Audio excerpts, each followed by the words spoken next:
nous allons utiliser les produits en croix pour montrer que deux fractions sont égales.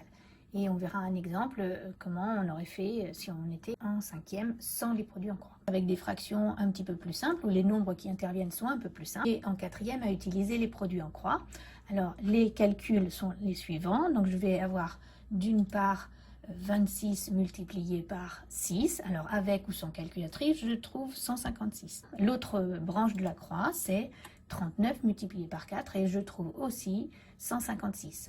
On a la comparaison, 156 est égal à 156, donc on écrit l'égalité des deux produits en croix. Donc on peut en conclure que les deux fractions sont égales.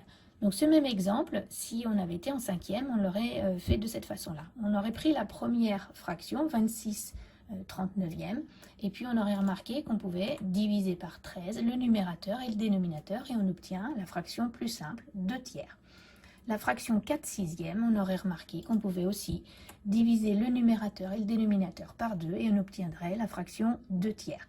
Et comme 2 tiers est égal à 2 tiers, bien je peux en déduire que 26 39e est égal à 4 sixièmes. Donc on peut très bien se débrouiller pour montrer une égalité de fractions avec des méthodes de cinquième. Mais en quatrième, on est tout à fait autorisé à utiliser le produit en croix. Voilà.